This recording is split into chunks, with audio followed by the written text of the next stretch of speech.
Imagine being pushed out of your own family party while everyone was watching, champagne still warm in their hands, laughter hanging in the air like it belonged to someone else.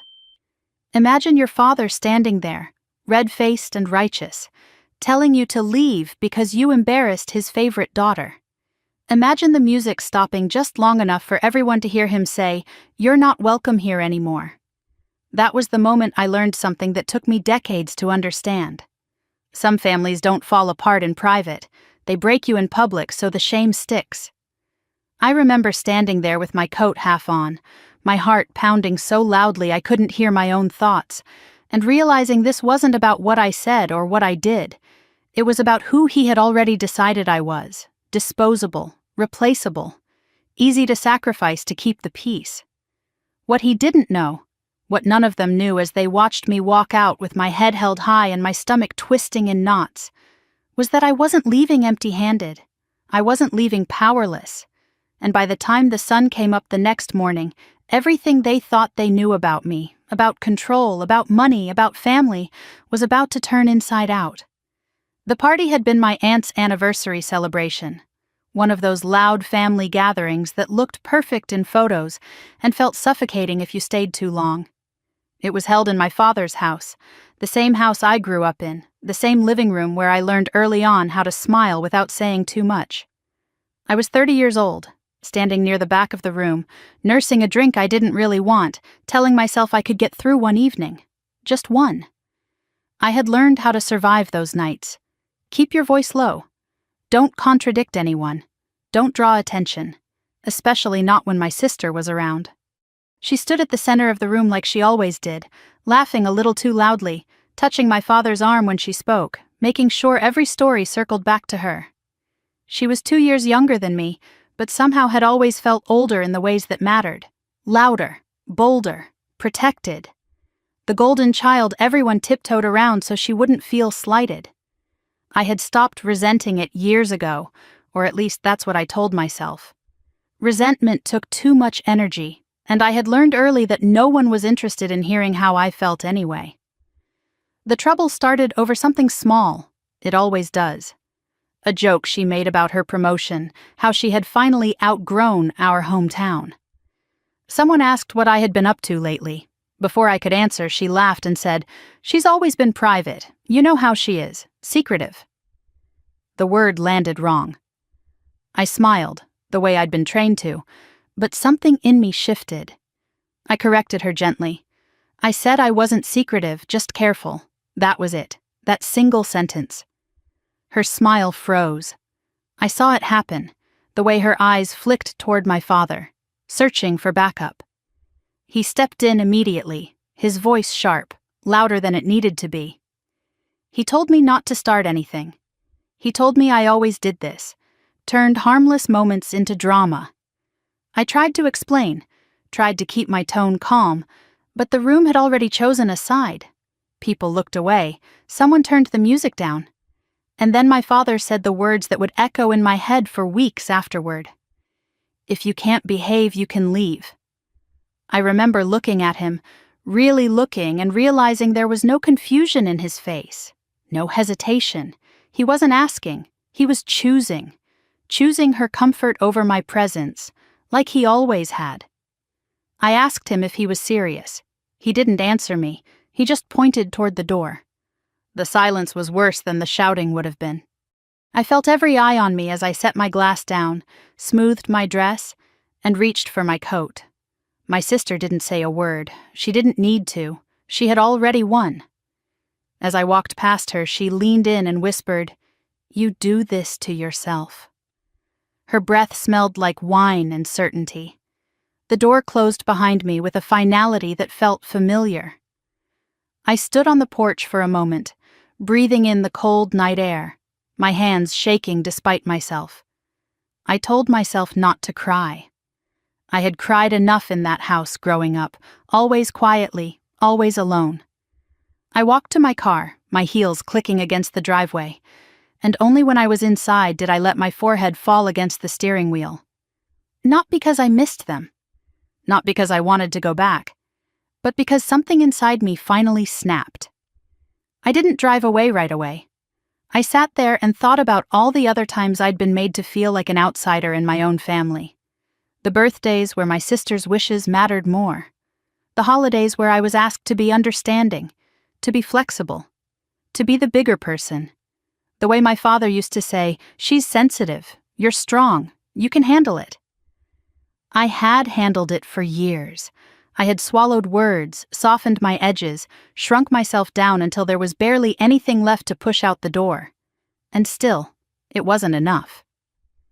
When I finally drove away, the house faded in my rearview mirror, lights glowing warmly for everyone else. I didn't know where I was going yet. I just knew I wasn't going back that night. Or ever, if I could help it. My phone buzzed before I made it to the end of the street. A text from my father. "We'll talk when you've learned to behave." I laughed then, a short, bitter sound that surprised me. Behave. Like I was a child who had spoken out of turn.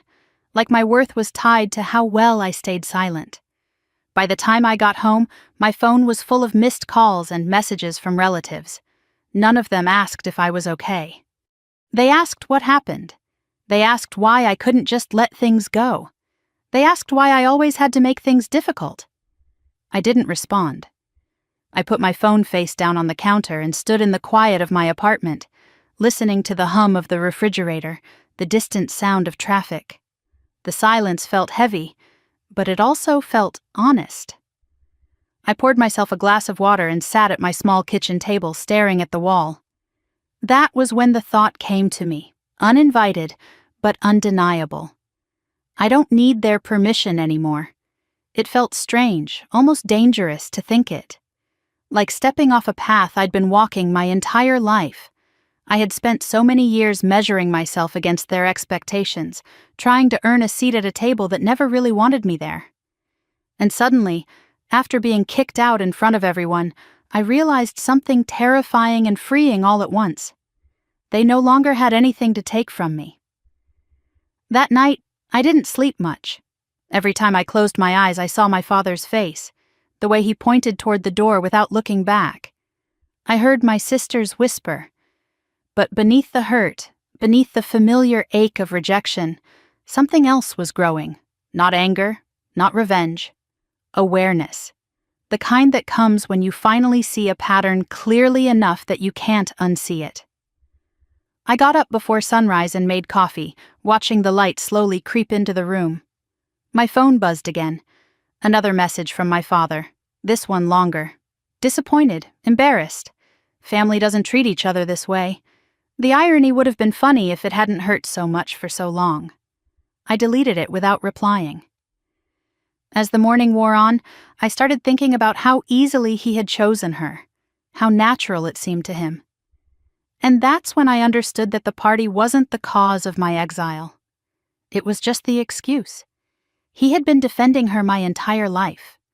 I had been the buffer, the quiet one, the one who absorbed the tension so she could shine. The night before hadn't changed anything. It had just exposed it. I stood by my window, coffee cooling in my hands, and looked out at the city waking up. People heading to work, lives moving forward. I felt oddly calm, hurt, yes, but clear. For the first time, I wasn't scrambling to fix things, to smooth things over, to make myself smaller so someone else could feel bigger. I wasn't planning an apology. I wasn't rehearsing explanations. I was done begging to belong. My phone buzzed one more time. This time it was my sister. "We need to talk." I stared at the message for a long moment, then set the phone down again. Not now, maybe not ever. They thought pushing me out would teach me a lesson. They thought I'd come crawling back, embarrassed, eager to make things right. What they didn't understand yet was that being kicked out of that house, in front of everyone, had finally given me something I hadn't had before. Freedom. And standing there in the quiet of my own space, watching the sun rise on a life that no longer revolved around their approval, I made myself a promise. I wouldn't explain. I wouldn't defend. And when the truth finally came out, when they realized exactly who they had thrown away, it would be too late to pretend we were family again. The morning after the party felt quieter than it should have. Not peaceful, just hollow. I woke up before my alarm, the kind of early that comes from your body being tired of carrying things your mind hasn't sorted out yet. For a few seconds I forgot where I was, forgot the way my father's voice had cut through the room, forgot the weight of everyone watching me walk out.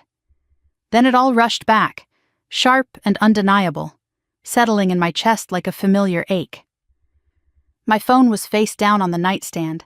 I didn't need to look at it to know it was full. I could already imagine the messages, the carefully worded disappointment, the concern that wasn't really concern at all. When I finally turned it over, the screen lit up with exactly what I expected. Missed calls from relatives I barely spoke to anymore, long texts from people who hadn't checked on me in years, suddenly invested in my behavior, and one message from my father, sent just after sunrise. "We'll talk when you've learned to behave." I stared at the words longer than I should have. There it was again, the assumption that I was the problem, that my reaction, not his action, was the issue. I didn't reply. I set the phone back down and sat up in bed, pressing my feet against the floor, grounding myself in the simple fact that I was alone and no one was about to burst in and tell me how I should feel. I made coffee and stood in my kitchen, watching steam curl into the air, feeling the quiet settle around me. The silence wasn't empty. It was observant, like it was waiting to see what I would do next. For the first time in a long time, there was no immediate role for me to play. No apology to draft, no peace to keep. That realization felt unsettling, like stepping into a room without furniture. My phone buzzed again.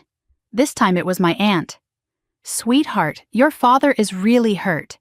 You know how sensitive your sister is. You could have just let it go." I didn't respond. Another message followed from a cousin. "Families fight. Don't throw everything away over one night." One night. As if that night hadn't been built on decades of smaller ones just like it. I carried my coffee to the window and looked out at the street below. People moved through their routines, unaware that somewhere above them a woman was finally questioning the story she'd been telling herself her entire life. I thought about how easily everyone framed it as my overreaction, how quickly they closed ranks around the version of events that made them comfortable. And that was when I felt it again, that old familiar sensation of being edited out of my own experience. It wasn't the first time. When I was a child, there were always two versions of every story in our house. The one that actually happened, and the one that was easier for my father to accept. My sister learned early which version he preferred. I learned just as early how to stay quiet when the truth wasn't welcome. I remember a birthday party when I was maybe 10. My sister had wanted a different cake than the one ordered, and she'd thrown a tantrum loud enough for the neighbors to hear. When I tried to calm her down, she screamed that I was ruining everything. My father snapped at me, told me to stop provoking her, told me I should know better. Later that night, he pulled me aside and said, "She's sensitive. You're strong. You'll understand." I nodded, because that was what I did. I understood that my job was to absorb the fallout so she didn't have to. That pattern followed us into adulthood. When she missed deadlines, it was because she was under pressure. When I set boundaries, I was being difficult. When she cried, it was an emergency. When I went quiet, it was confirmation that I was cold. My father didn't see it as favoritism. He saw it as balance. Someone had to bend, and it was never going to be her. My sister perfected the art of standing just close enough to him that he felt needed. She didn't have to lie outright. She only had to frame things carefully. A sigh here, a wounded look there. She knew exactly when to speak and when to let him fill in the gaps himself. I used to think it was unconscious that she didn't realize what she was doing. But as I got older, I understood that some people learn manipulation the same way others learn language. Slowly, naturally, by watching what works. There was a moment years ago when I almost said something. We were all sitting at the dinner table, and my sister had accused me of being unsupportive because I didn't attend one of her events. I calmly explained that I had been working late, that I'd told her in advance. My father didn't even look at me. He just said, "You always have an excuse." That was the day I learned that facts didn't matter if they threatened the story he'd already chosen. Standing in my kitchen that morning, I realized how little had changed. The party hadn't exposed a flaw in me. It had exposed the system. A system where my role was to be the sacrifice that kept everything else intact. My phone rang again. This time I answered without thinking. It was my uncle, his voice gentle but firm. "Your dad didn't mean to embarrass you. He's under a lot of stress. You know how your sister gets when she feels attacked." I closed my eyes as he spoke, each word landing exactly where it always had. Somehow, even now, I was being asked to understand everyone else's feelings, while my own were treated like an inconvenience. I told him I needed some space. He sighed, disappointed, as if I'd failed a test I didn't know I was taking. After I hung up, I sat at the table and let the weight of it all settle. The more I thought about it, the clearer it became. My father wasn't unaware of what he was doing. He needed the dynamic exactly as it was. My sister made him feel important. I made his life easier by not demanding anything. That was the truth no one wanted to say out loud. As the day went on, more messages came in. Different people, same script. Concern wrapped in accusation. Advice that assumed guilt. No one asked what had actually been said. No one asked how it felt to be told to leave your childhood home in front of a room full of people. They had already decided who needed correcting. Late in the afternoon, one message stood out. It was from a distant relative I hadn't spoken to in years. "Your sister says you've been unstable lately." That word again. Unstable. It had always been their favorite, vague enough to discredit me without requiring proof. I felt something cold settle in my stomach. This wasn't just damage control. It was character assassination. I scrolled back through the thread of messages, reading them with new eyes. The patterns were obvious now. The shared language, the subtle pressure, the way responsibility was shifted, redistributed, diluted until it no longer landed where it belonged. I wasn't imagining it. I never had. As evening approached, I found myself thinking about things I hadn't allowed myself to question before. The arguments that ended abruptly when certain topics came up. The relatives we never talked about.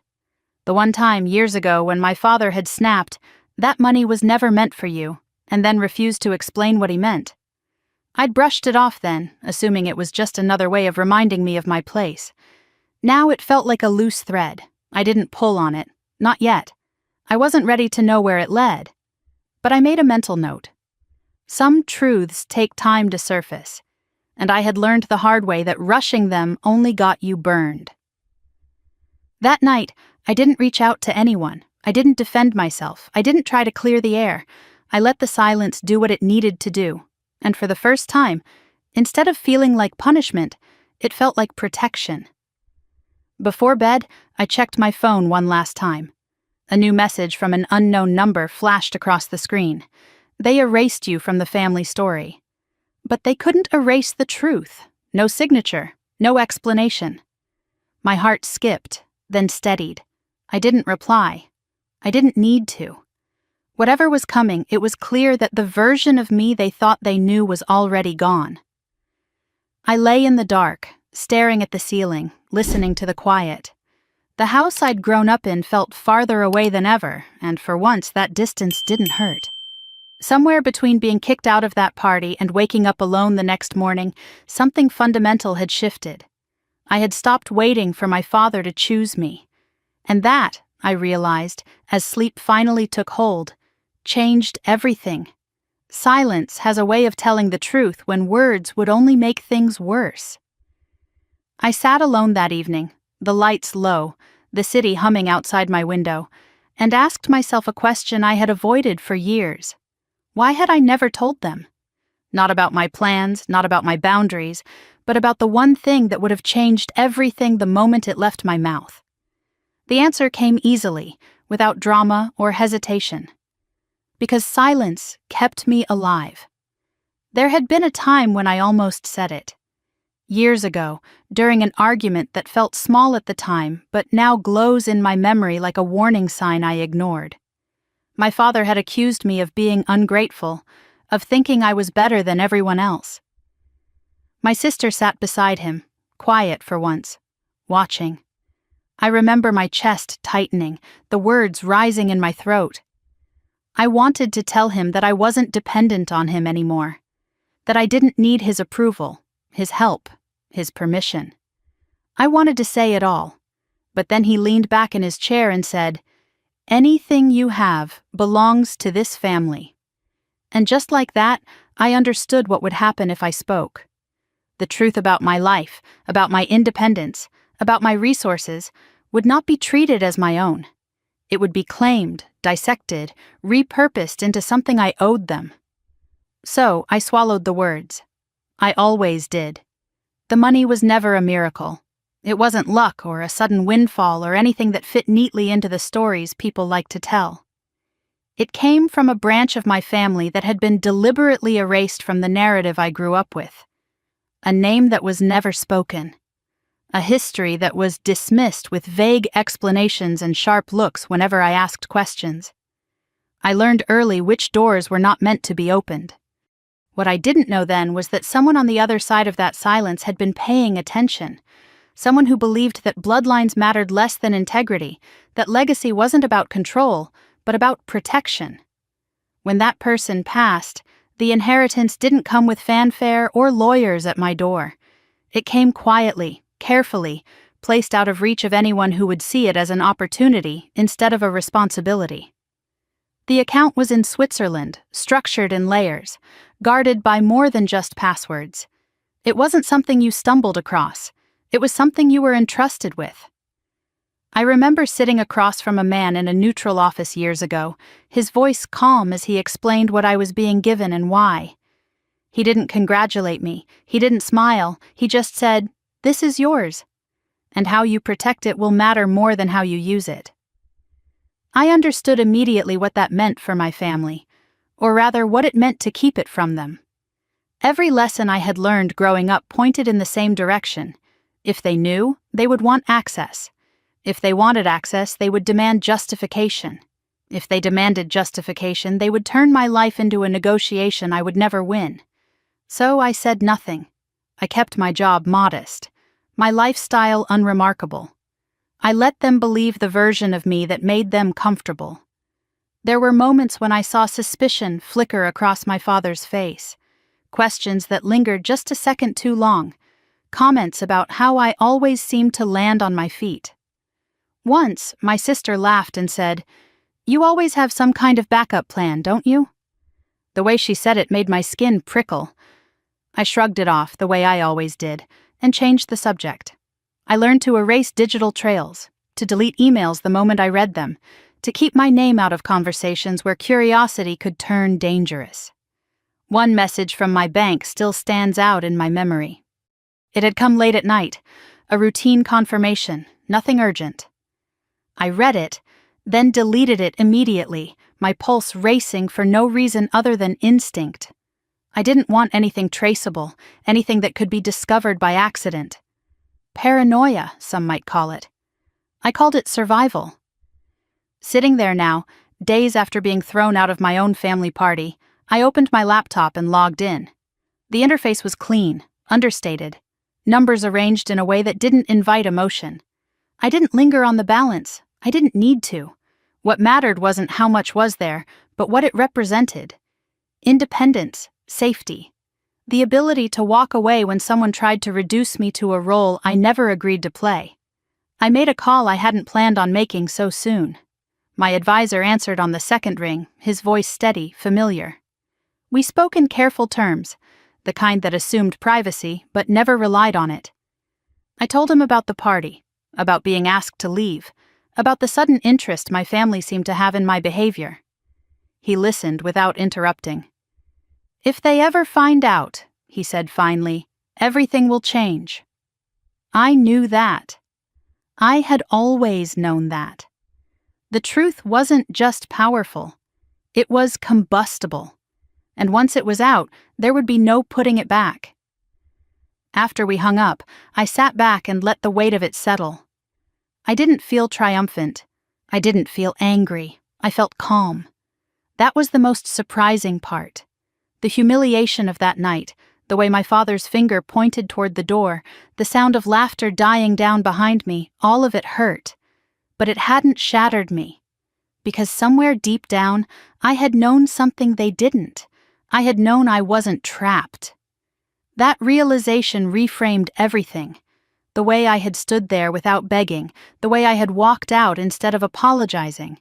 It wasn't courage, it wasn't pride, it was certainty. I didn't need them. I never had. My phone buzzed on the table, pulling me back into the present. A message from my father, longer than the others. He wanted to talk. He wanted to clear the air. He wanted to understand where this distance was coming from. I read it once, then set the phone aside.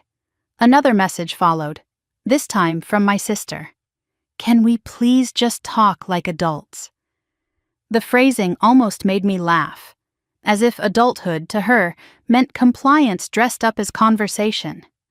I didn't respond, not because I was afraid of what I might say, but because I finally understood the value of saying nothing. Silence was no longer my shield. It was my leverage. Later that night, another message came in. This one from my advisor. They're looking for money, and they think you're the weakest link. I stared at the screen, a slow smile forming despite myself. Weak. That was the role they had cast me in my entire life. The one who would bend, who would fix things, who would step in when everyone else failed. They had no idea how wrong they were. I closed my laptop and stood by the window, watching the city lights flicker on one by one. Somewhere out there, my family was telling a story about me. A story where I was unstable, dramatic, difficult. A story where they were the reasonable ones, the injured ones, the ones who had tried. I let them have it. Stories lose their power when the person they're about no longer participates. The truth was still mine to control. And for the first time, I wasn't wondering if I should reveal it. I was deciding when. I went to bed that night with a clarity I had never felt before. The money wasn't a weapon. It wasn't a way to hurt them back. It was simply proof that I had options, that I could choose distance without fear, that I could let them underestimate me for as long as they wanted. They hadn't kicked me out because I was weak. They had kicked me out because they thought I was. And as sleep finally claimed me, I knew one thing for certain. The moment they realized the truth, it would already be too late to use it against me. Silence does something strange to people who are used to being obeyed. At first, they assume it's a mistake, a missed call, a delayed response, something that will correct itself if they just wait long enough. That was how my family treated my silence in the days after the party, like a temporary glitch. An inconvenience, not a decision. The first message came from my father the morning after I stopped replying altogether. You're making this harder than it needs to be. I read it once, then set my phone down and went about my day. I went to work, I answered emails, I bought groceries. I lived my life in a way that didn't revolve around explaining myself, and that alone felt like a small rebellion. By the second day, the tone shifted. His messages grew longer, softer around the edges, weighted with disappointment instead of command. I don't recognize you anymore. This isn't who you are. We raised you better than this. The words were familiar. They had always been his favorite way of pulling me back in. Redefine my boundaries as a character flaw. Turn my silence into a personal attack. Make me doubt my own reality. I didn't. My sister tried next. Her name flashed across my screen that afternoon, followed by a text that started with "Hey" and ended with a heart emoji that felt wildly out of place. I know things got heated. I just want us to move forward. Dad's really hurting. She didn't mention the party. She didn't mention what she'd said. She didn't mention the fact that I'd been told to leave like an unruly guest instead of a daughter. She talked about moving forward as if nothing had happened, as if the past could be erased by mutual agreement. I saw it for what it was, an invitation back into the same pattern. Apologize. Smooth things over. Accept your place. More messages followed, and what struck me wasn't their content so much as their similarity. Different senders, same language, same phrases, same emotional cues. It was like listening to a choir that had rehearsed without realizing how obvious the harmony was. Family is family. Don't let pride ruin everything. You know how your father gets. You're the reasonable one. The reasonable one. The one expected to absorb discomfort so others don't have to feel it. By the third day, the calls started. Aunts, uncles, cousins I hadn't spoken to in years suddenly concerned about the state of our family. Not one of them asked what I needed. They asked what I was going to do, whether I was ready to talk, whether I planned to apologize, whether I understood how embarrassed my father was. Each conversation felt like stepping into the same room with different furniture. The outcome was already decided. I was the problem to be managed. I kept notes, not out of paranoia, but out of clarity. Dates, times, words used, patterns emerging. It was the first time I'd ever documented my own experience instead of doubting it. And the more I wrote, the calmer I felt. This wasn't chaos. It was escalation. That realization came with an unexpected sense of control. My father's next message dropped the pretense entirely. If you don't come back and fix this, you'll regret it. There it was. The threat beneath the concern. The reminder that love, in his world, had always been conditional. I stared at the screen for a long moment, then turned my phone off and slid it into a drawer. I needed distance, not noise. That afternoon I called a lawyer. It felt strange, making that call. Not dramatic, not panicked, just practical. I explained the situation calmly, the party, the messages, the sudden pressure. I didn't embellish, I didn't minimize. I told the truth the way I was finally learning to tell it, without apology. They're escalating, he said after a pause.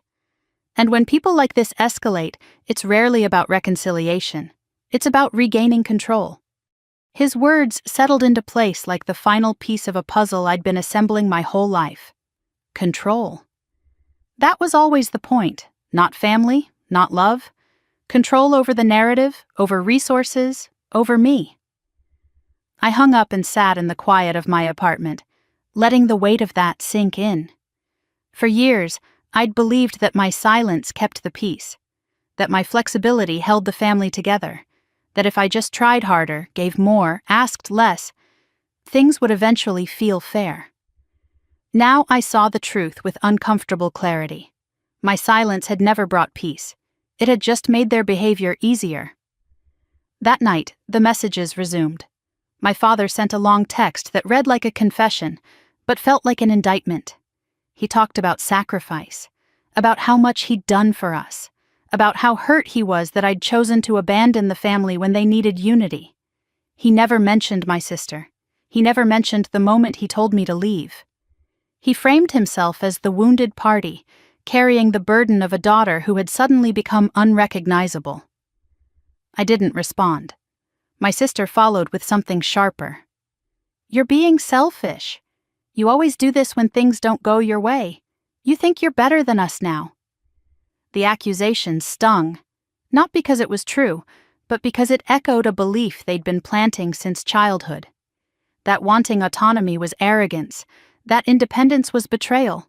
I read it, then deleted it. The next morning, a relative I trusted more than most called. Her voice was hesitant, lower than usual. I wanted you to hear this from me, she said. People are saying things. She hesitated again. Your sister's telling everyone you've been unstable for months, that you've been distant, that she tried to help you but you shut her out. The words landed with a familiar weight. The narrative had fully shifted now. I wasn't just difficult, I was unreliable, emotional, a liability. I thanked her for telling me and hung up, my hand steady despite the tightness in my chest. I had expected this. When silence doesn't work, people like my family look for another way to discredit you. What surprised me was how little it hurt compared to the past. Maybe because this time, I wasn't trying to defend myself. I wasn't scrambling to prove I was sane, kind, reasonable enough to deserve respect. I already knew who I was. And for the first time, that knowledge didn't depend on their approval. Late that afternoon, my father called again. I watched the phone vibrate on the counter until it stopped. A minute later, another message came through. "You're tearing this family apart." I let out a slow breath, the words rolling off me like water. "No," I thought. "You're just finally seeing the cracks." As the day faded into evening, something shifted on the other end of the silence. The messages became erratic, shorter, angrier, less rehearsed. My father's authority was slipping, and he could feel it. My sister's confidence wavered, her texts swinging between apology and accusation. They were losing patience, losing their grip. That was when it hit me, clear and undeniable. For the first time in my life, they needed me more than I needed them. The realization didn't come with triumph. It came with a quiet, almost sad understanding. They had built their sense of stability on my compliance, my willingness to bend. Without it, everything felt unstable to them. And instead of asking why, they were trying to force things back into place. I sat on my couch that night, the room dim except for the soft glow of a lamp, and reread the messages one last time. Not to analyze them, not to prepare a response, just to acknowledge what they were. Proof. Proof that my silence wasn't cruelty. It was clarity. I turned my phone back on long enough to send a single message, not to my father, not to my sister, but to myself. A note in my phone that read simply, "You're allowed to stop explaining." Then I powered the phone off again and let the quiet settle. They thought silence meant fear. They thought it meant I was waiting, uncertain, ready to fold. What they didn't realize was that silence this time meant freedom. And the harder they pushed against it, the more obvious their desperation became. By the end of that week, I knew one thing for certain. Whatever came next, whether it was confrontation or legal threats or a sudden attempt at reconciliation, I was done playing the role they'd written for me. The moment they tried to force me back into place would be the moment they finally understood how badly they'd misjudged me. And somewhere deep down, beneath the calm, beneath the resolve, I felt it. The first unmistakable tremor of something shifting permanently out of their control. The invitation arrived the following Monday in a cream-colored envelope that felt heavier than paper had any right to feel. No return address, no warmth in the wording, just a stiff line of text informing me that the family would be gathering again, this time for a smaller, more private dinner, and that my presence was expected. Not requested. Expected. I stared at the card for a long time, sitting at my kitchen table with my coffee growing cold beside me. The phrasing was deliberate. This wasn't an apology or an olive branch. It was a summons, a quiet attempt to pull me back into the room where they believed they still held power. I didn't respond right away. That afternoon, my lawyer called. His voice was calm, professional, but there was an edge to it that made me sit up straighter. "They're testing you," he said. "This is what families like yours do when silence stops working. They create a stage. They want witnesses. Witnesses." The words stuck with me long after we hung up. The next day, my sister texted, "Just checking in. Hope you got the invite. Dad really wants everyone together." The smiley face at the end felt like an insult. I could practically hear her voice, sweet on the surface, sharp underneath. She had always loved an audience, loved being seen as the good daughter, the reasonable one, the victim of my supposed unpredictability. I typed nothing back. By Wednesday, my father called again. I let it ring. A voicemail followed, his tone measured, restrained in a way that told me he was choosing his words carefully. "This family doesn't air its issues in public," he said. "We handle things internally. I suggest you do the same." There it was again. The warning disguised as advice. That night, I lay awake replaying the party in my mind. The music, the laughter that had stopped when his voice cut through the room, the way he'd stood beside my sister, hand firm on her shoulder, eyes fixed on me like I'd crossed an invisible line. I remembered the heat rushing to my face, the sudden awareness of every pair of eyes on me as he told me to leave. Not quietly, not privately, in front of everyone. I had walked out with my head high, but the humiliation had followed me home like a shadow. By morning, my decision was made. I would go. Not because they expected me to, not because I owed them anything, but because this time, I would not be walking into that room as the woman they believed they could still control. I would walk in as myself, fully aware of what I carried, what I knew, and what they didn't. The night of the dinner, I dressed simply. No statement jewelry, no dramatic colors. Just clean lines, calm confidence. I didn't need to look powerful. I needed to be grounded. Before leaving, I paused at the door, taking a slow breath. This was not about revenge. It was about truth. The house was already full when I arrived. Laughter spilled out onto the driveway, the sound of glasses clinking, familiar voices rising and falling in practiced harmony. When I stepped inside, the room shifted almost imperceptibly. Conversations paused for half a second too long. Eyes flickered toward me, then away. I felt it, the tension humming just beneath the surface like static before a storm. My father spotted me first. His posture stiffened, surprise flashing across his face before he smoothed it away. He approached with a smile that didn't reach his eyes. "You came," he said, as if he hadn't spent days insisting that I should. I nodded. "You asked me to." He gestured toward the living room, where my sister stood holding court near the fireplace. She turned when she saw us, her smile widening, a practiced display of relief and affection. I knew that smile. It was the same one she'd worn when teachers praised her for things I'd done, when relatives complimented her generosity after she volunteered my time. I moved through the room slowly, aware of every step. People greeted me with cautious warmth, curiosity barely concealed. I caught snippets of whispered conversations trailing off as I passed. She actually showed up. I wonder what she's planning. I took a seat near the edge of the gathering, deliberately not inserting myself into the center. Let them wonder. Let them fill the silence with their own assumptions. Dinner was served, and we gathered around the long table that had hosted decades of family milestones. Birthdays, holidays, celebrations I'd always attended as the supporting character. My father stood at the head, glass raised, launching into a toast about unity and forgiveness. His words were vague, carefully chosen to suggest conflict without naming it. Several people nodded along, glancing at me, then at my sister. When he finished, my sister reached for his hand, squeezing it theatrically. "We're just so grateful to be together," she said, voice soft, eyes shining. "Family is everything." I felt the familiar urge to shrink, to stay quiet, to let the moment pass without disturbance. That urge had been trained into me over years of dinners just like this. But something inside me had shifted. I set my fork down gently. "I'd like to say something," I said. The room fell silent. My father's jaw tightened almost imperceptibly. My sister's smile froze. All eyes turned toward me, anticipation and unease mixing in the air.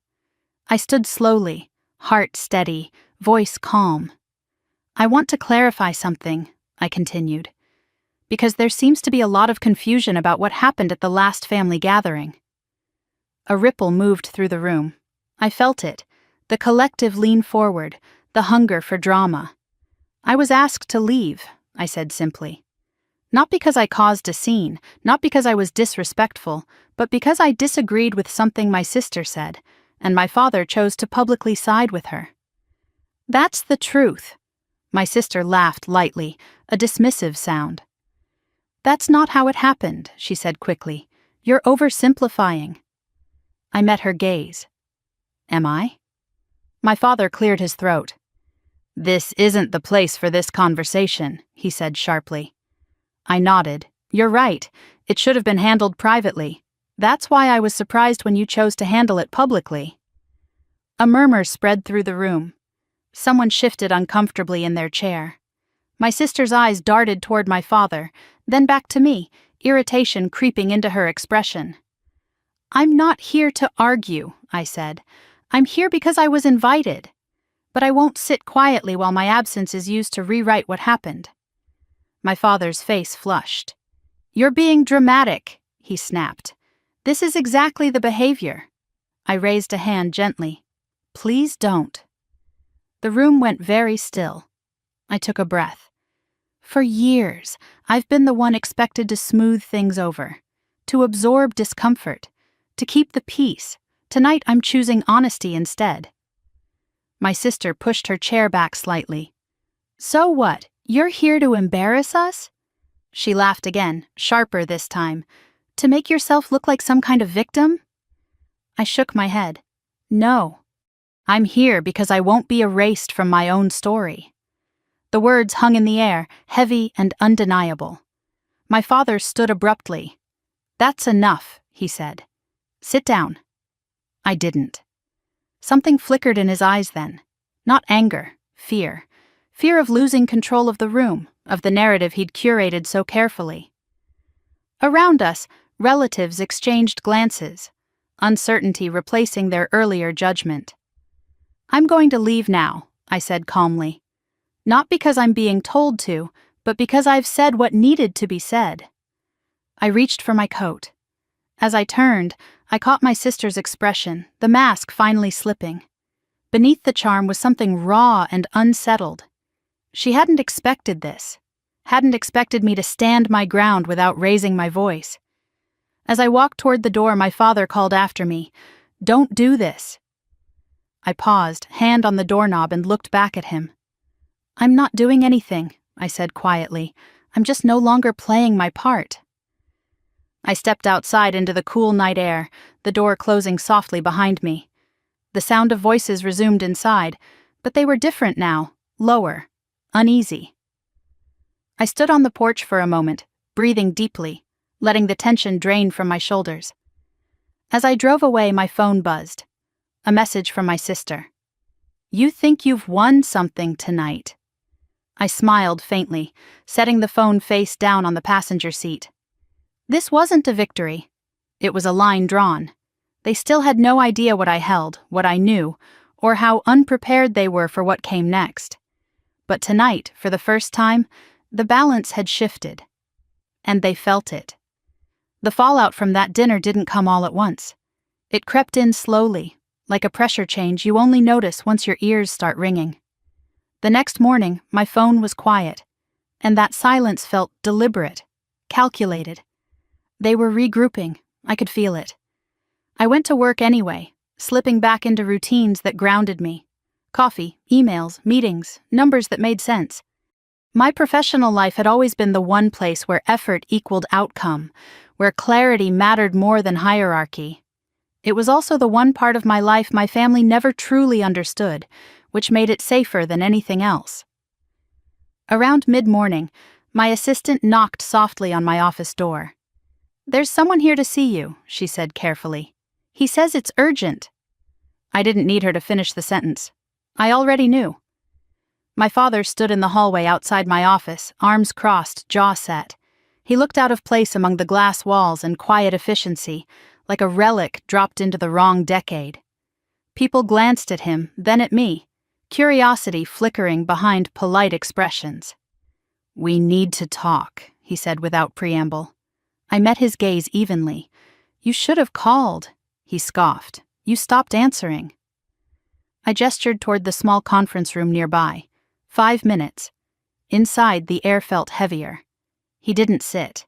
He paced instead, the way he always did when he wanted to appear in control while feeling anything but. "You embarrassed me last night," he said finally, "in front of everyone." I leaned back in my chair. "You embarrassed yourself." His head snapped toward me. "Don't twist this. Your sister was hurt. You turned a family dinner into a spectacle." I kept my voice calm. "You turned it into a spectacle when you told me to leave at the last party. I simply refused to pretend it didn't happen." He shook his head, lips thinning. "You've changed." "Yes," I said simply. I have. That answer seemed to throw him off more than any argument could have. He stared at me for a moment, searching for the daughter he remembered, the one who would soften, apologize, back down. When he didn't find her, his tone shifted. You think you're untouchable now, he said quietly. I don't know where this confidence came from, but don't forget where you came from. I almost laughed. I know exactly where I came from, I said. That's why I won't go back. His eyes narrowed. Is this about money? There it was. The first crack. I raised an eyebrow. What makes you ask that? He hesitated, then waved a hand dismissively. You've been acting different, distant, like you don't need us anymore. I didn't answer. Silence, I was learning, was far more effective than denial. He leaned forward, lowering his voice. Your sister thinks you're hiding something. I met his gaze again, unflinching. I'm hiding my peace. He scoffed, straightening. If you think walking away gives you leverage, you're wrong. Family is leverage. Reputation is leverage. I stood then, signaling the conversation was over. Not when it's built on control. His face hardened. You're making a mistake. I smiled, small and sad. That's what you said when I went to college. When I took my first job. When I refused to lend you money the first time. Funny how every boundary looks like a mistake to the person who benefited from you having none. I opened the door. He stared at me for a long moment, then walked out without another word. That afternoon my sister called. I didn't answer. By evening the pressure came from a different angle. An email from an uncle. Subject line concerned. He wrote about loyalty, about how families handle disagreements privately, about how my father was under a lot of stress. He suggested I consider the bigger picture. I deleted it. What they didn't know, what they couldn't know yet, was that I'd already been considering the bigger picture for years. Quietly, strategically. While they argued over seating arrangements and inheritance assumptions, I had built something entirely separate from them. The Swiss account wasn't a sudden windfall. It wasn't luck. It was the result of decisions made long before they ever imagined I could make them. Late that night, I sat at my kitchen table with my laptop open, reviewing documents I rarely needed to touch anymore. Account statements, trust structures, offshore holdings established through legitimate channels, layers of compliance and discretion. $3 billion doesn't appear overnight. It grows slowly, patiently when you understand how systems work and when to stay silent. I thought about the irony of it all. My family had always underestimated me because I never talked about money the way they did. I didn't brag, I didn't borrow, I didn't compete. While my sister measured worth in designer labels, and my father obsessed over appearances, I invested, I diversified, I planned, and I stayed invisible. The next day, the rumors started. I heard them secondhand at first. A colleague mentioned that someone had asked strange questions about me at a networking event. Another forwarded me a message from a mutual acquaintance, asking if everything was okay, if I was in trouble. The narrative was shifting again, but this time with an edge of suspicion. By Friday, my sister texted me directly. We need to talk. This is getting out of hand. I replied with a single sentence. I agree. We met at a cafe halfway between our offices, neutral ground. She arrived first, perfectly styled, fingers tapping impatiently against her cup. When she saw me, her expression tightened, then smoothed. You look relaxed, she said, studying me. I am. She leaned in. Dad's worried. People are talking. There are questions about you, about where you've been, what you're doing. I sipped my coffee. People talk. Her eyes sharpened. You're enjoying this. I shook my head. No, I'm done managing everyone else's emotions. She exhaled sharply. You can't just disappear and expect things to stay the same. I met her gaze. That's exactly what I expect. She scoffed. You think you're above us now? I tilted my head. Do you really want an answer to that? Her jaw clenched. You always do this. You act calm, superior, like you're holding some kind of secret. I smiled faintly. Maybe I am. She leaned back, crossing her arms. If you're trying to scare us, it's not working. I finished my coffee and stood. Good. That was when her composure cracked. You think Dad won't find out eventually? She snapped. Whatever you're hiding, it always comes out. I paused, looking down at her. Some things only come out when you choose the timing. I left her there, fuming. That evening, my lawyer called again. They've started digging, he said. Your father contacted an accountant, asked some questions that don't make sense unless he suspects something significant. I smiled to myself. Let him dig. The following week felt like the calm before a storm. No more messages, no surprise visits, just an uneasy quiet that told me they were connecting dots. However poorly, I went about my life, attended meetings, closed deals. Every normal action felt surreal, knowing how dramatically the ground beneath my family was about to shift. On Thursday night, I received a formal invitation, a charity gala, black tie, hosted by one of the largest financial institutions in the region. My name was listed as a keynote donor. I stared at the email for a long time. This wasn't my doing, not directly, but I knew exactly who had arranged it. One of my long-term partners, someone who respected discretion but believed in visibility when it mattered. The gala was public. Press would be there, investors, board members, people who understood numbers at a level my family never had. And my father? He had been invited too. The pieces slid into place with almost poetic precision. I replied with a single word. Confirmed. The night of the gala, I stood in front of my mirror longer than usual, adjusting the simple black dress I'd chosen. No logos, no excess, just quiet authority. As I slipped on my shoes, I felt no nerves, only a steady resolve. This wasn't about humiliation. It was about reality. When I arrived, the venue buzzed with energy, crystal chandeliers, low conversations humming with influence. As I stepped inside, recognition sparked in a few eyes. Heads turned, whispers followed. I moved through the room with ease, greeting familiar faces. When my name was announced later that evening, the applause was polite but curious. I took the stage, microphone cool in my hand. Thank you, I said, voice steady. I believe in supporting institutions that value long-term thinking, transparency, and impact. I spoke briefly, purposefully. I didn't mention figures. I didn't need to. But as I stepped down, I saw them. My father stood frozen near the back of the room, my sister beside him, her face pale.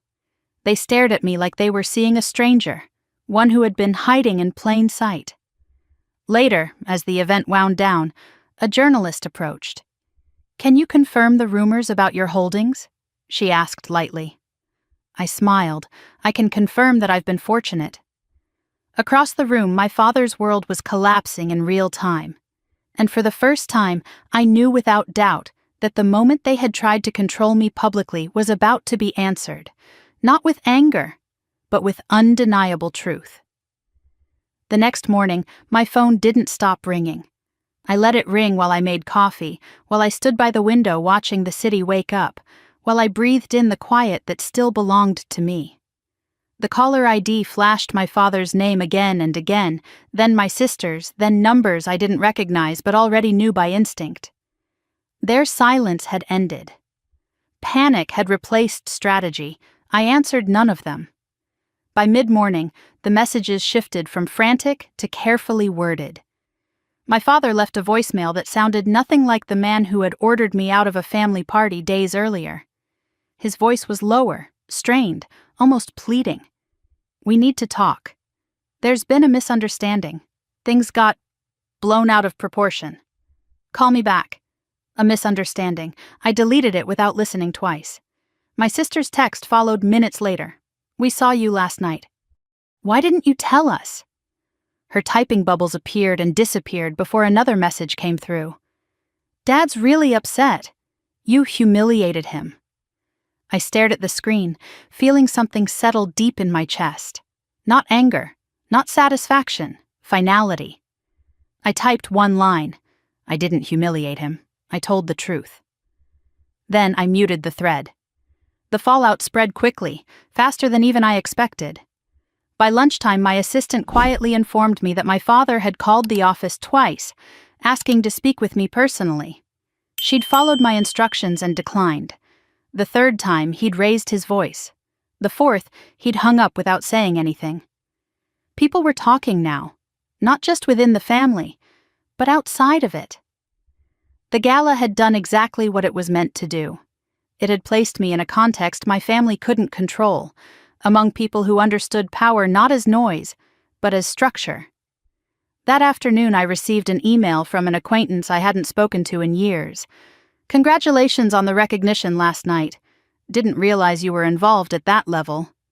The wording was polite, but curiosity hummed beneath it. Others followed, some congratulatory, some probing, some pretending not to probe at all. I answered none of them. By evening, my father showed up at my apartment building. Security called me before he ever reached the lobby. "There's a man here insisting he's your father. He seems agitated." I closed my eyes for a moment. "I'm not available," I said calmly. "Please ask him to leave." There was a pause. "He says he won't." I exhaled slowly. "Then involve building management." 10 minutes later, my phone buzzed with a text from my sister. "Are you really doing this? Kicking Dad out like a stranger?" I set the phone down and walked away from it. Later that night, I stood at my kitchen counter scrolling through an article someone had sent me anonymously. It was a short piece from a financial blog, subtle but devastating. It mentioned the gala, the donor list, and in one careful paragraph, referenced a private Swiss holding linked to long-term investments across multiple sectors.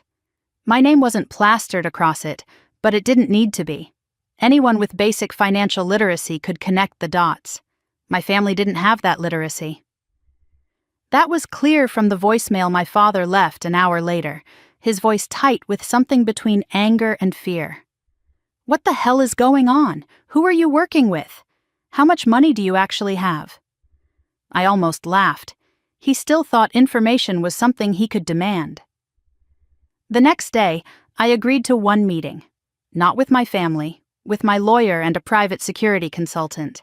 We talked through contingencies calmly, clinically, harassment, reputation management, protective orders if necessary.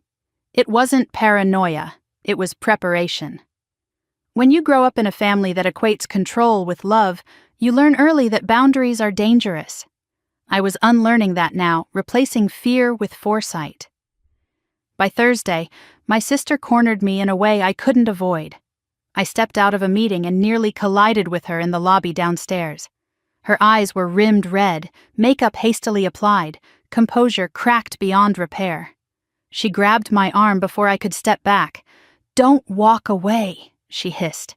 I pulled my arm free. "Don't touch me." People glanced over. She didn't care. "You think you can just rewrite everything?" she said, voice shaking. "Do you have any idea what you've done to Dad?" I looked at her, really looked at her, and saw something I hadn't noticed before. Not confidence, not superiority, fear, raw and unfiltered.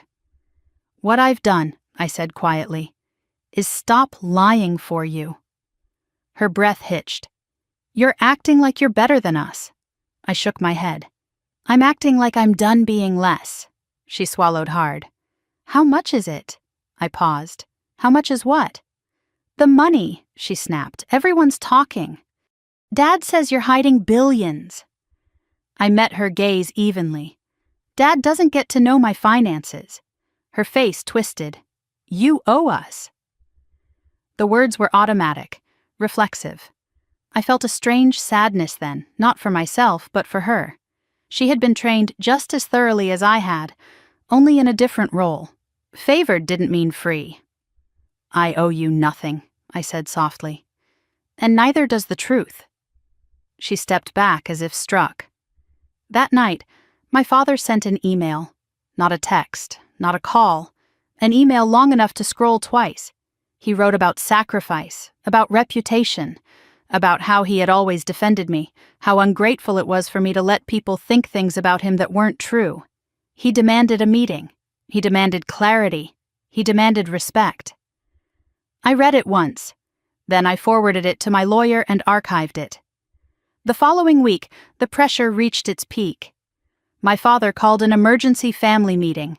No invitation this time, just a message sent through multiple relatives. We need to clear the air. This has gone too far. I declined. Instead, I attended another event. Smaller, more discreet. A private board dinner with people who didn't raise their voices, who didn't posture, who understood that real power moved quietly. I listened more than I spoke. I didn't have to prove anything.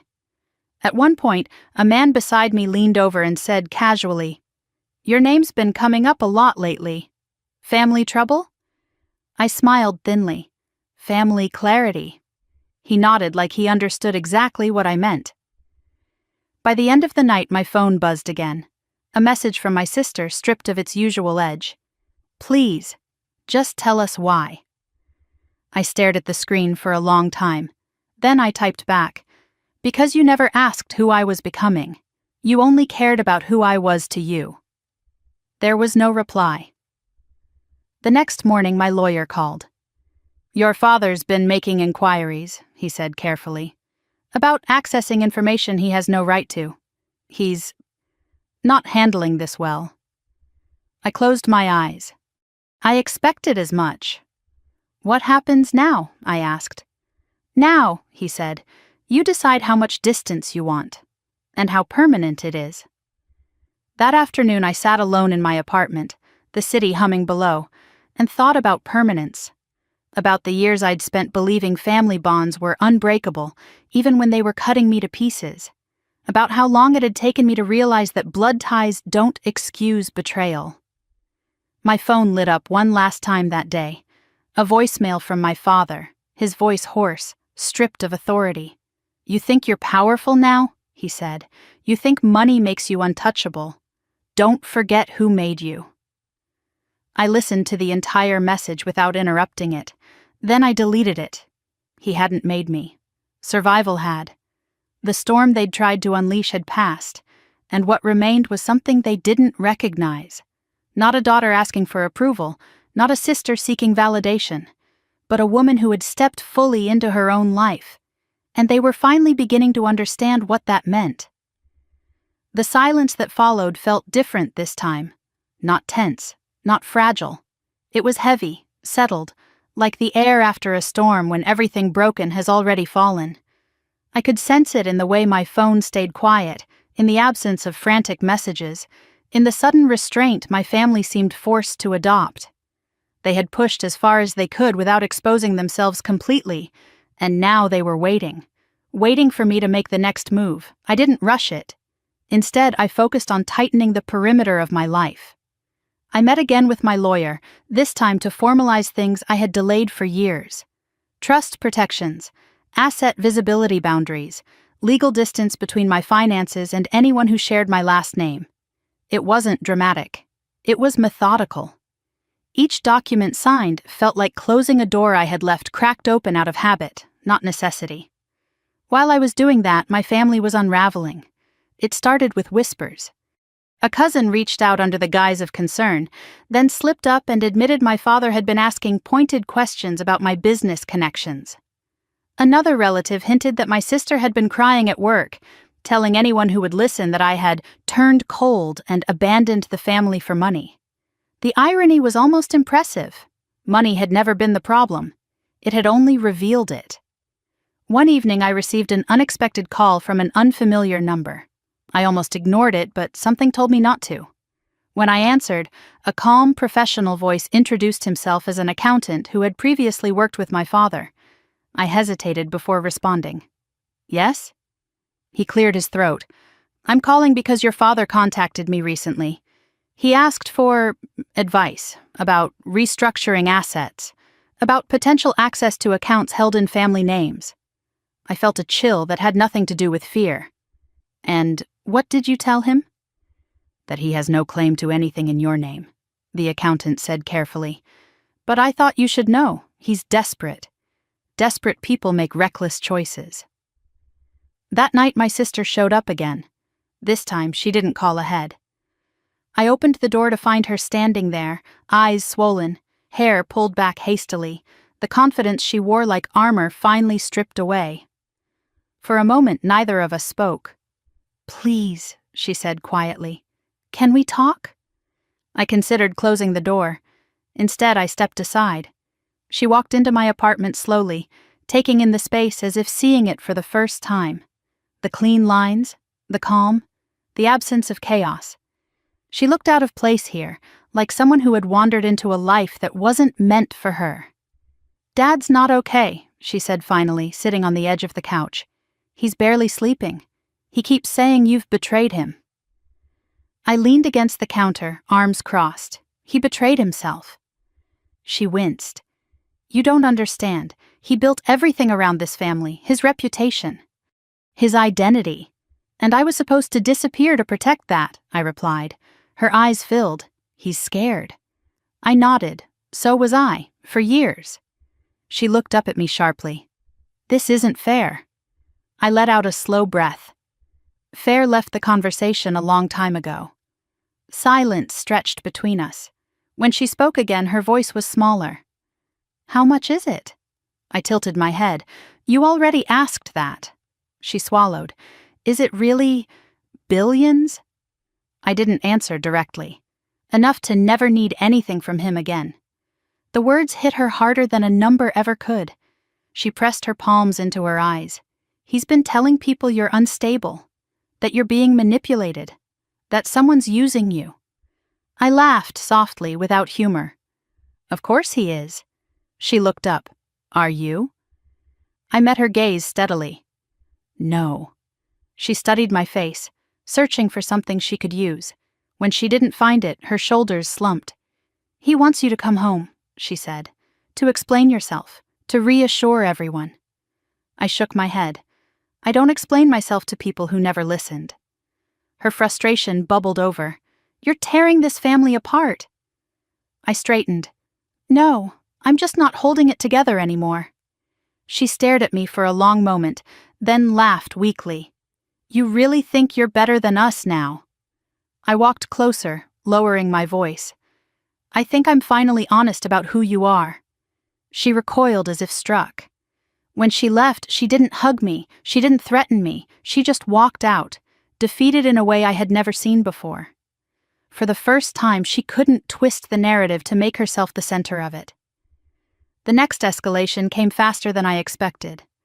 2 days later, my lawyer called with a clipped tone. "Your father filed a complaint." I frowned. "About what?"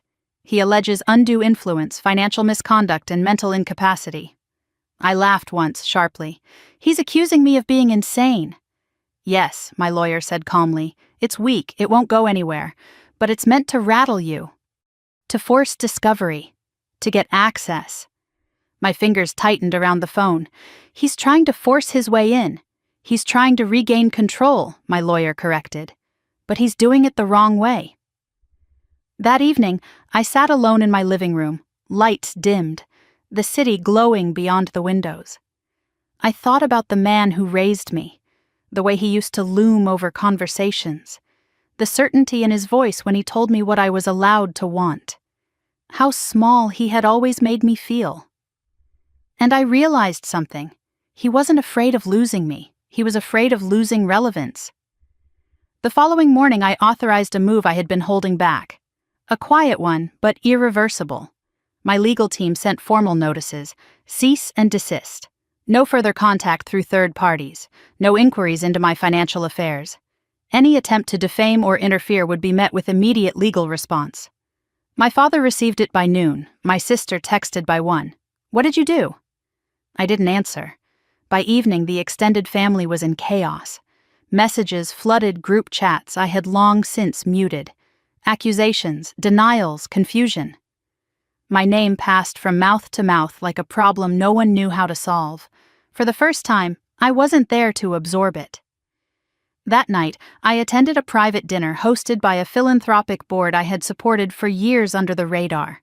It was small, intimate, Purpose-driven, no press, no spectacle, just conversation that mattered.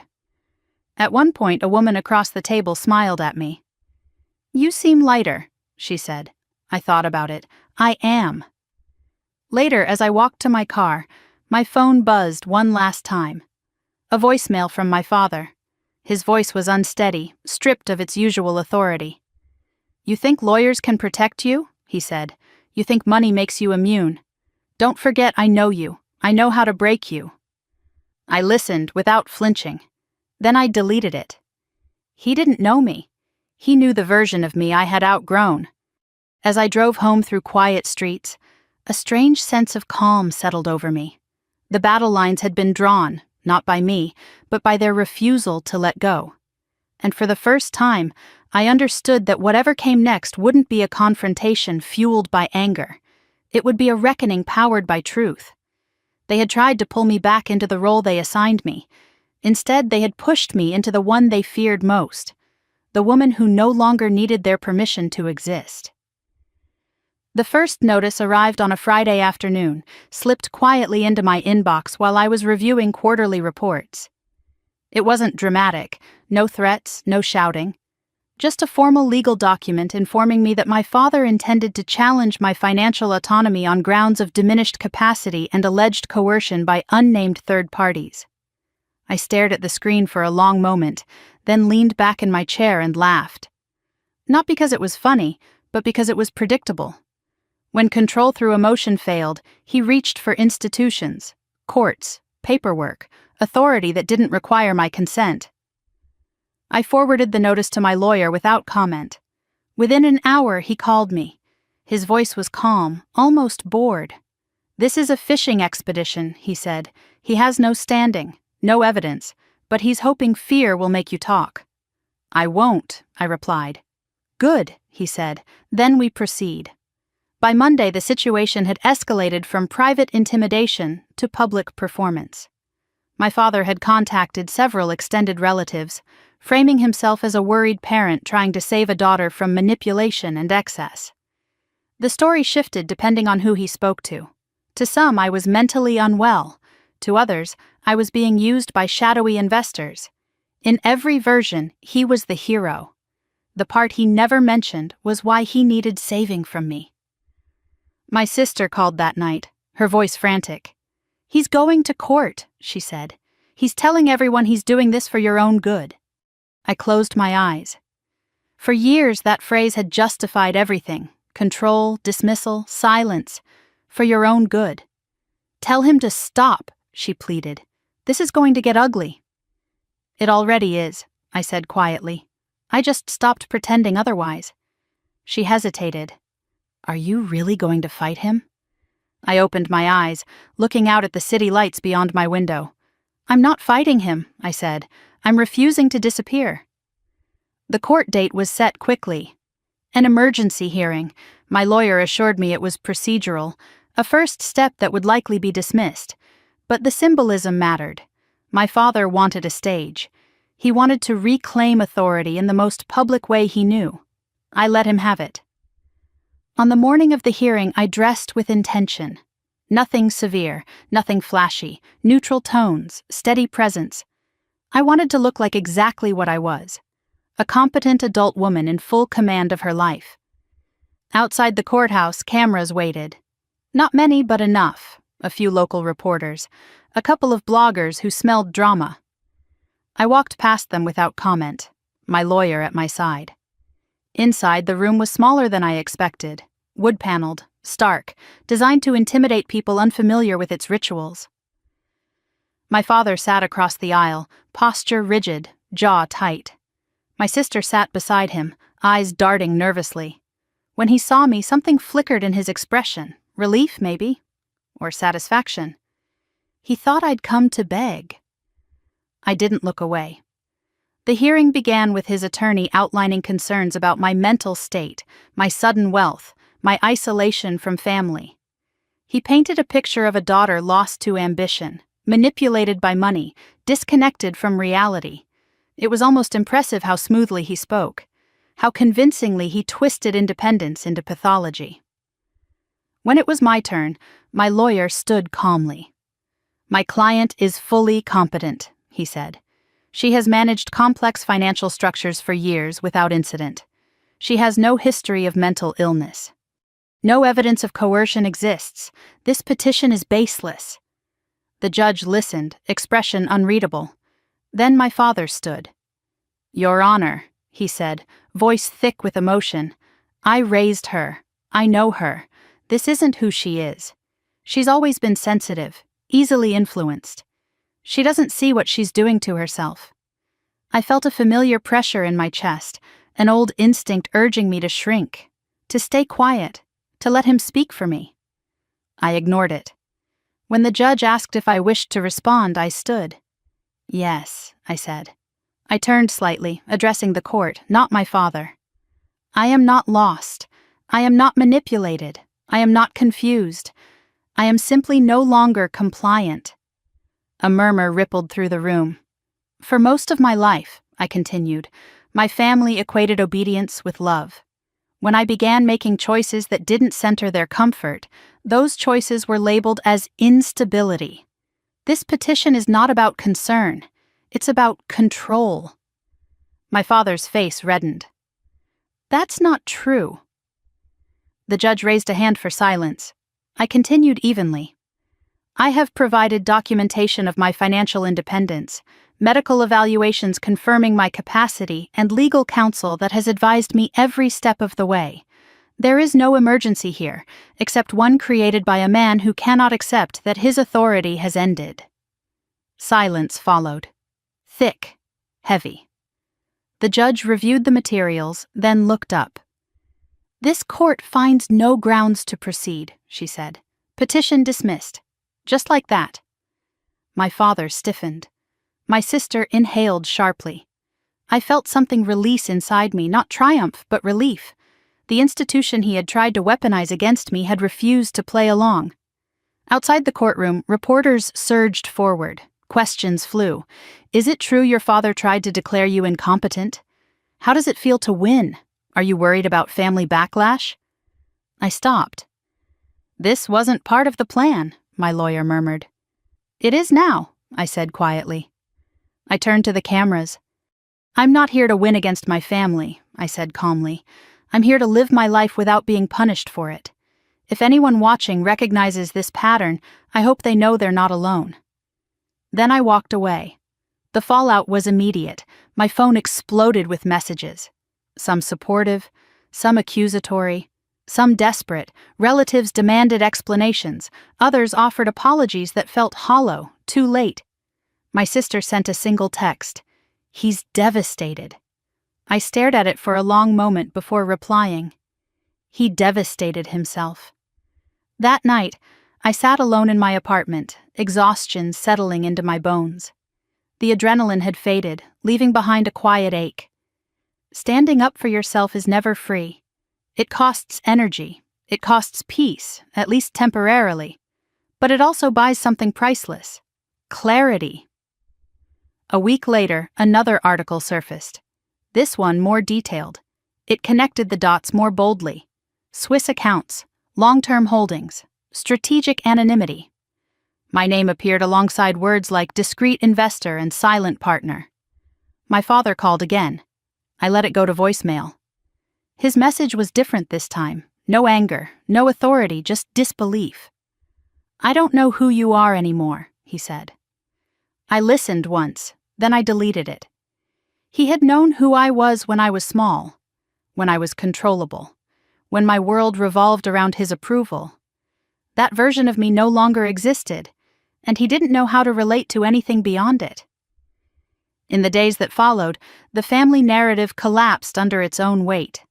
Without my participation, without my silence to absorb their chaos, the story fractured. People compared notes. Inconsistencies surfaced. My sister withdrew from conversations she could no longer steer. And me? I slept better than I had in years. One evening, as I sat on my balcony watching the city settle into night, my lawyer called with a final update. "Your father's counsel has withdrawn," he said. "No further actions are expected." I closed my eyes, letting the cool air wash over me. Thank you. When I hung up, I realized something profound. This wasn't the climax I'd imagined growing up. There was no grand apology, no sudden understanding, no redemption arc for him or reconciliation for us. And that was okay. Not every story ends with forgiveness. Some end with freedom. And as the city lights flickered below, I understood that the most powerful moment in this entire ordeal wasn't the gala, or the courtroom, or the headlines. It was the moment I stopped asking to be understood, because I finally understood myself.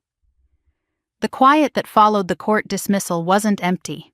It was purposeful, like the pause after a verdict when everyone finally understands the rules have changed. For the first time since the party, since the gala, since the courtroom, no one from my family contacted me at all. No calls, no messages, no intermediaries testing the water.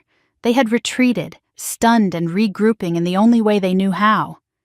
I knew better than to believe it was over. Power doesn't disappear quietly. It looks for a new shape. I felt the shift about 2 weeks later, not through confrontation, but through consequence. An acquaintance from my father's social circle called under the pretense of catching up. We exchanged pleasantries for exactly 90 seconds before she got to the point. "Your father's having a hard time," she said carefully. "His business partners are nervous. Investors are pulling back. People are asking questions." I waited. "They're worried about reputation," she continued, "about stability, about whether they can trust his judgment after everything. After everything." A vague phrase meant to carry weight without accountability. I thanked her for the update and ended the call. Later that day, my lawyer confirmed what I already suspected. "Your father's credit lines are being reviewed," he said. "Some frozen, some terminated outright. The lawsuit raised flags."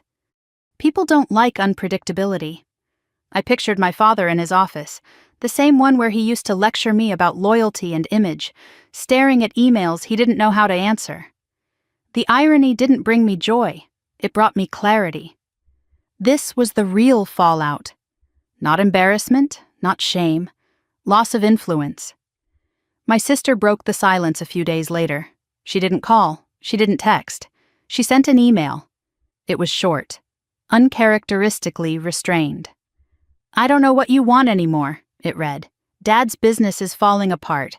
People think you're behind it." I stared at the screen for a long moment. Then I replied with a single sentence. "I didn't cause the truth. I just stopped hiding it." She didn't respond. Around the same time, an opportunity landed in my lap that would have felt impossible just months earlier. A private acquisition proposal. Clean, strategic, quiet. It involved a controlling stake in a company my father had once tried to buy and failed. I reviewed the numbers carefully, detached from the symbolism, then approved it. I didn't tell anyone why. The next morning my lawyer called again, his tone measured. "You should know this before you hear it elsewhere. Your father's company has officially entered restructuring." Restructuring was the polite word. The truth was harsher. Debt, pressure, loss of confidence. The same market forces my father had once dismissed as irrelevant were now swallowing him whole. And still, I said nothing. Silence was no longer avoidance, it was strategy. Weeks passed. Life normalized in ways that felt unfamiliar but welcome. I worked, I exercised, I slept. I spent time with people who didn't ask me to explain myself. The constant low-grade anxiety I'd carried for years slowly faded, replaced by something steadier. Self-trust. Then came the invitation. Not from my father, not from my sister, from the board. It was framed as routine, an annual strategic review dinner, black tie optional. Discreet location, high-level attendees only. My name sat among them without a qualifier, without a footnote. I was no longer an anomaly. I was a peer. When I arrived that night, the room buzzed with quiet confidence. These were people who didn't posture. They didn't need to. Their power spoke in margins, not volume. I took my seat, listened, contributed when appropriate. Halfway through the evening, someone mentioned my father's company in passing. A soft observation, nothing personal. Just market reality. Unfortunate situation, one man said. Poor leadership decisions. Another nodded. A shame. He used to have potential. That was it. No outrage, no drama, just consensus. I realized then that the world my father had ruled in no longer existed. Not because of me, but because he refused to evolve. I had simply stepped into the one replacing it. Later that night, as I was leaving, my phone buzzed. Unknown number. I hesitated, then answered. It was my father. For a moment neither of us spoke. I could hear his breathing on the other end, uneven, unfamiliar. You really did it, he said finally. I leaned against the wall, steady. Did what? You took everything, he snapped, then stopped himself. His voice cracked. You let them destroy me. I closed my eyes briefly. I didn't destroy you. I stepped away. He laughed bitterly. Same thing. No, I said quietly. If it were the same thing, I'd be struggling right now. I'm not. Silence followed. Then, softer, almost unrecognizable, he said, You could help. There it was. The sentence he had never said before. Help, not command. Ask, not demand. I opened my eyes. Help with what? With the company, with the damage, with him.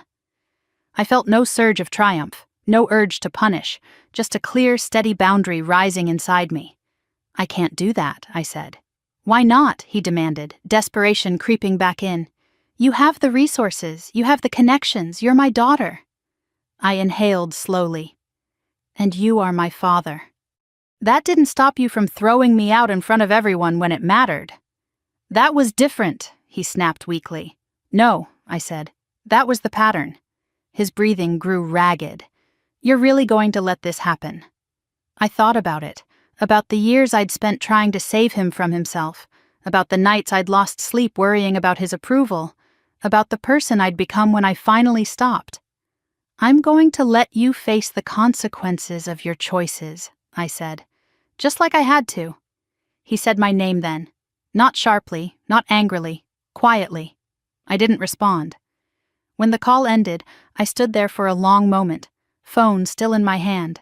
My chest felt tight, but not heavy. This wasn't grief. It was release. The next morning, headlines confirmed what whispers had already carried. My father had stepped down. Officially, for health reasons. Unofficially, because no one would follow him anymore. My sister texted once. He's not taking it well, I typed back slowly. I hope he finds peace. It was the truth, not forgiveness, not reconciliation, just truth. In the days that followed, I made a decision that surprised even my own advisors. I approved a grant. Not to my father's company. Not to anything connected to him, but to a foundation focused on leadership transition and accountability in family-owned businesses. Quiet, anonymous. I didn't do it for him. I did it because I believed in endings that taught something. One afternoon, as I sat in my office reviewing reports, my assistant hesitated at the door. There's a woman here asking to see you, she said. She says she's your sister. I closed the file slowly. Tell her I'm unavailable. She nodded and left. I felt no guilt, no doubt. That door had closed for a reason. That evening, I walked through my apartment, the city glowing beyond the windows, and thought about the moment that started it all. The party, the raised voices, the door I was told to walk through. Back then, I thought being kicked out was a loss. Now I understood it had been an opening. They had tried to exile me. Instead, they had freed me. And as I poured myself a glass of water, the simplest luxury of all, I realized something profound. I hadn't shocked my family with my fortune. I had shocked them by surviving without their permission. The money had just made it impossible to ignore. I didn't expect the aftermath to feel so quiet. Not the fragile quiet of tension or waiting, but a deep, settled stillness. The kind that arrives after something has finished burning. For weeks after my father stepped down, there were no new messages, no surprise confrontations, no indirect attempts to pull me back into orbit. It was as if the entire family system had finally accepted what it could no longer control, and in that absence, something unfamiliar took root. Space. I began noticing it in small ways. Mornings without the instinctive check of my phone. Evenings where my thoughts didn't drift back to what I should have said or done differently. Conversations with colleagues that stayed about ideas, not damage control. For the first time, my mind wasn't crowded with other people's expectations. That was when the exhaustion hit. Not physical tiredness, but emotional fatigue catching up all at once. Years of hypervigilance released their grip, and my body finally reacted to the weight it had been carrying. I slept longer. I dreamed more. Some nights I woke with my heart racing, replaying old scenes.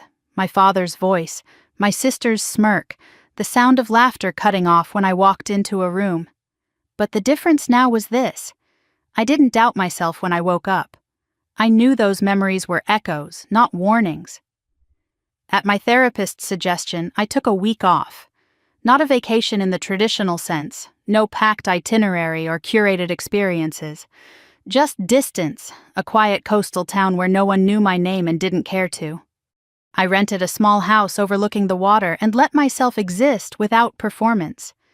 The ocean had a way of recalibrating perspective. Its rhythm didn't change for anyone's crisis. It rose and fell without apology, without explanation. Watching it, I realized how long I'd lived as if everything depended on my reaction, my compliance, my restraint. Out here, nothing demanded me. On the third day, I received a letter. Not an email. Not a message forwarded through someone else. A letter. The handwriting was my sister's. I recognized it instantly, the looping curves she'd perfected in school, the ones teachers praised while mine were called messy. I sat at the small wooden table by the window, the sound of waves filling the silence, and opened it slowly. She didn't apologize, not directly. She wrote about confusion, about feeling displaced, about how everything had unraveled faster than she could adapt. She admitted she didn't know who she was without our father's approval, without the structure that had always put her on top.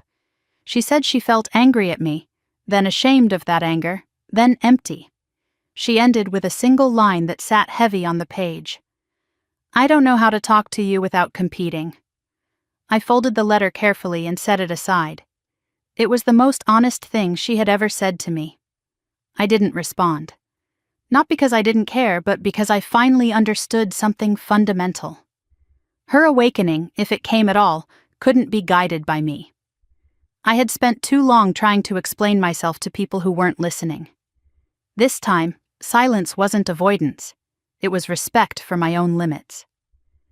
When I returned to the city, work resumed at a pace that felt different. I wasn't proving myself anymore. I was choosing. Projects I once accepted out of obligation, I declined without guilt. Initiatives aligned with my values received my full attention. One afternoon, I attended a closed-door meeting with a group of women whose names rarely appeared in headlines, but whose influence shaped entire industries. We spoke candidly about power, about family expectations, about the invisible labor of being the reasonable one. At one point, a woman across the table looked at me and said, "You know what's remarkable about your story?" I raised an eyebrow. "You didn't become ruthless," she continued. "Most people confuse survival with hardness. You didn't." Her words stayed with me long after the meeting ended. Because it was true. I hadn't won by becoming crueler than my family. I'd won by becoming clearer. A month later, I saw my father for the first time since his resignation. Not in person, on a screen. An industry interview circulated quietly, framed as a reflection piece. He looked smaller somehow, shoulders slumped, voice lacking its former command. He spoke about legacy, about regret, about how success could blind you to what mattered. He didn't mention me, but he didn't blame me either. I watched the entire thing without flinching, without longing, without resentment. When it ended, I felt something close to closure. Not because he had changed, but because I no longer needed him to. That night, I walked through my apartment, touching the familiar surfaces, the life I had built piece by piece. I thought about the girl I had been, the one who believed that endurance was the same as strength, that love had to hurt to be real. She had survived, but she hadn't been living. I poured myself a glass of water and stood by the window, watching the lights flicker on across the city. Somewhere out there, my family was adjusting to a new hierarchy, one that no longer included my sacrifice. And for the first time, I didn't feel responsible for their discomfort. Weeks passed, then months. The drama faded into background noise, then silence. Invitations stopped coming. Gossip moved on to fresher scandals. The world, as it always does, kept turning. What remained was me, not defined by rebellion, not defined by revenge, defined by choice. One morning, as I reviewed documents for a new initiative focused on mentoring women navigating family-owned businesses, I paused, struck by the symmetry. The thing that had nearly broken me was now the thing I understood best. Pain, when examined honestly, becomes expertise. I smiled at that thought. Later that day, my phone buzzed with a notification I hadn't seen in a long time. A missed call from an unknown number. No voicemail. I didn't return it. That chapter was closed. That evening, as the sun dipped below the skyline, I felt something settle inside me that had been missing for most of my life. Belonging. Not to a family that demanded obedience, but to myself. And in that quiet certainty, I knew that whatever came next wouldn't be about proving anything to anyone. It would be about building a life where I never had to ask permission to exist as I was. For the first time, I wasn't reacting. I was choosing. And that, I realized, was the real inheritance. The morning I realized the story was truly over didn't arrive with fanfare. No headlines, no final confrontation, no dramatic apology delivered too late to matter. It arrived quietly, the way real endings usually do. I was standing in my kitchen, barefoot, watching sunlight spill across the counter as the kettle warmed. Outside, the city moved the way it always had. Cars, voices, life continuing without checking whether I was ready. And for the first time, that didn't feel threatening. It felt grounding. I thought about the woman I had been a year earlier, the one standing at the edge of a family party, humiliated, dismissed, told to leave as if she were an inconvenience instead of a daughter. I remembered how small I'd felt walking out that door, how deeply I believed that being rejected by my family meant I had failed at something fundamental. Now, standing in the same world, breathing the same air, I understood something she couldn't have known yet. Being kicked out wasn't the punishment. Staying silent had been.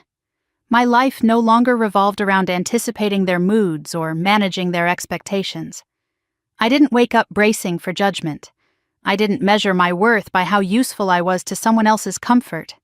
The noise that had filled my head for decades had faded, replaced by something steadier and far more powerful. Trust in myself. Work flowed easily now, not because it was effortless, but because it was aligned. I chose projects deliberately, not to prove intelligence or resilience, but because they mattered to me. I invested in things that reflected my values, not my trauma. Each decision reinforced the same truth. I was no longer reacting. I was building. Occasionally, echoes of my family still surfaced. A name mentioned in passing. A mutual acquaintance hesitating before bringing them up. Once I saw my sister across a crowded room at an event we both attended by coincidence. She noticed me, froze, then turned away. There was no confrontation, no closure scene, just distance. And distance, I had learned, can be the kindest boundary of all. My father's absence felt different than I expected. I had imagined grief or guilt or relief.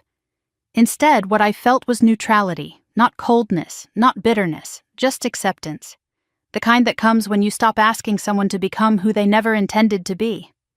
I no longer needed him to understand me. That alone was freedom. One evening, I found myself rereading old journal entries from years ago. Pages filled with doubt, self-blame, questions that circled the same ache. Why wasn't I enough? Why did I always lose? What was wrong with me? I closed the notebook and rested my hand on the cover. Nothing had been wrong with me.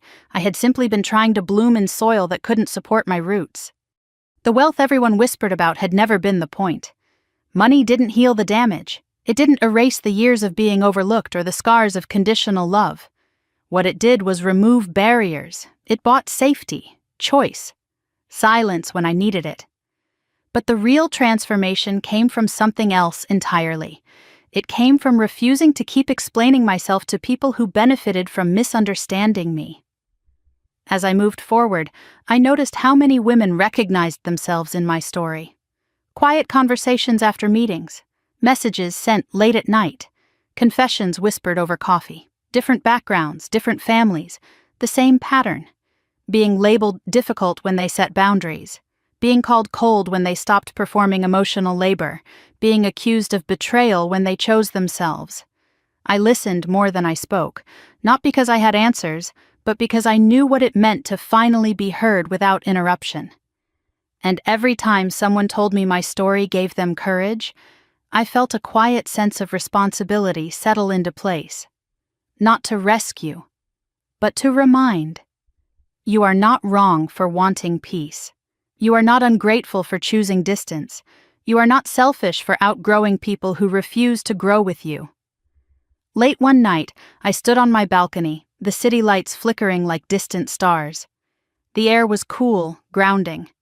I thought about the moment that started it all, the party, the humiliation, the door closing behind me. If I could speak to that version of myself now, I wouldn't tell her to be stronger, or braver, or smarter. I would tell her this. One day, you will be grateful they underestimated you. Because if they had seen your worth earlier, they might have tried harder to control it. The greatest revenge wasn't the money. It wasn't the headlines. It wasn't watching their power dissolve.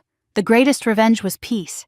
Peace that no one could take from me. Peace that didn't require permission. Peace that came from knowing, without doubt, that my value had never been up for debate. As I turned back inside, closing the door gently behind me, I felt something settle fully into place. This wasn't an ending. It was a foundation. And if you've stayed with me through this entire story, if you've felt the anger, the injustice, the quiet strength that followed, I want to hear from you. Have you ever been pushed out of a place you thought was home, only to realize later it was the moment your life truly began? Share your thoughts in the comments. Your story might be the one someone else needs to hear tonight. If this journey resonated with you, take a moment to like the video and subscribe to the channel. It helps these stories reach the people who are still standing in their own storms, wondering if it ever gets better. It does. And if you're still here, still listening, still breathing through something hard, remember this. Being rejected by the wrong people is often the first step toward finally choosing yourself. Thank you for being here.